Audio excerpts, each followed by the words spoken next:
What's up guys, welcome back to the channel. I know it's been quiet the past couple of weeks on the channel, and that's not for lack of trying. At the point this winter to where I don't really have anything else to do on the car. The intercooler stuff went pretty quick and it's been done for a while, and that's already been tested and everything, so I don't really have a lot to do. And obviously racing in Tennessee is non-existent during the winter time. It's just too cold, so we got really lucky to get to that race in Crossville. That stuff usually doesn't happen like that.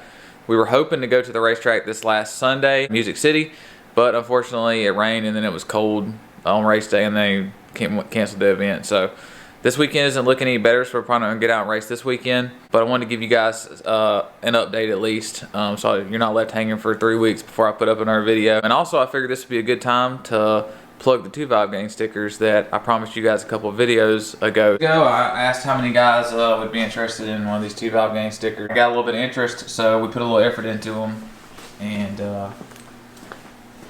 we made a few here. So we got red, black, blue, white, and silver. And the pricing on these is going to be $2 a piece. That's mailed to you. For payment, right now, like I don't have a website or anything that I can sell these things on. So for now, I'll just link my PayPal and my Cash App. My PayPal is andrewlavender08@yahoo.com. And my Cash App is $THTURBO2V. Send me the $2. Tell me what color you want. And give me your address, and I'll get these things sent out to you quickly. So like I said, guys have been asking for those, so there they are. Get them while they're hot. I don't care. If you got a LS and it's a 2 valve, if you got a 4 valve and you want to put a 2 Valve Gang sticker on your car, then go for it. They're here. You guys hit me up if you want some. So now that I plugged my my stickers, I'll talk a little bit. I want to talk a little bit about what my goals are for 2021. As you guys have seen, a lot of people are jumping, and I almost feel kind of like a bandwagoner too. A lot of people are jumping into the no prep, other end of the track stuff, mainly because it's getting so big and there's a lot of money in it.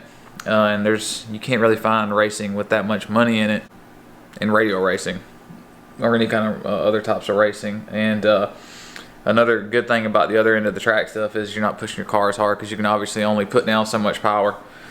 So I plan to still do the radial stuff this year. Some of it, probably do Mean Street at Radio Fest, and some other small. I'll probably do the local cash days here. But I want to get more into the no prep racing. I plan to go to No Fear No Prep Nationals at Crossville Dragway at Crossville Dragway on March 6th. Probably gonna run the grocery getter class. I may do small tire. I haven't made up my mind yet. I don't think I can hang with the small tire guys. And that leads me into my next point here. I have 2 sets of wheels. You guys have seen I had the Hoosiers over here on my Bogarts. And obviously I want to keep passes on these minimal because they don't last very long. And these Hoosier GS6s are really only good for like bare surfaces. They're not even really good for a rubber surface, even a no prep rubber surface with how heavy my car is. My other set of wheels, I always keep my radials on. It's the Mickey Thompson 275 Pro radials, what I've always run. Always had good luck out of them. So it may be dumb, but I'm going to try to run the no prep stuff on the front side of the track with the radials. I don't know how it's going to work. I've seen some guys be very successful at it with some good power management, and I think that I can make it work. So that is the plan, is to make this radial work on these no prep surfaces. I guess we're gonna find out. I may just be giving my money away, but I can't afford right now to get a 3rd set of wheels, and I don't have quick access to a tire machine to change these out for slicks and back and forth, because I really like to keep these radials on for most stuff. Even if there's even a little bit of prep on the track, I can usually make these work pretty good. So I don't know. It's going to be interesting to see.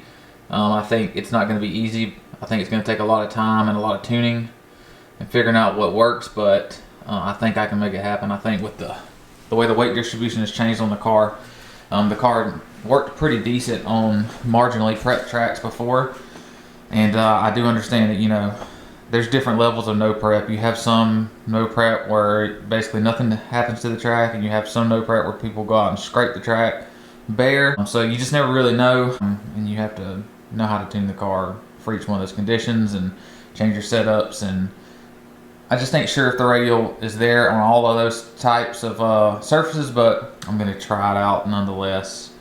It should be an interesting journey along the way.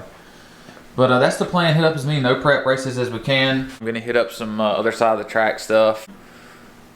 The car worked pretty well, as you guys saw in the last video, on the other end of the track stuff. It was going down every pass, even when there were some other guys out there who said that they normally go down every pass that were having problems getting down. Kind of made me feel a little bit better because I really don't have a gauge on how bad that surface was. So that kind of told me a little bit. You know, it was cold outside. It was like 38 degrees. There wasn't a lot of rubber down on the ground. The surface was kind of smooth, so I think that helped. But it was still asphalt. It wasn't concrete. And I mean, the rubber surface there wasn't, I mean, it wasn't phenomenal by any means. It was, I mean, barely any rubber down, really.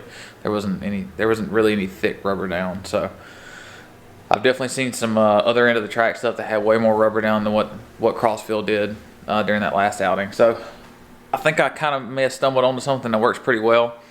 I say stumbled on. I have a lot of time behind the keyboard and behind the wheel in this car, and I know how to tune it to work on a lot of different surfaces. And I think making it work on the other end of the track stuff is just going to be another learning curve. But I think that we can make it work pretty well. So that's the plan, guys.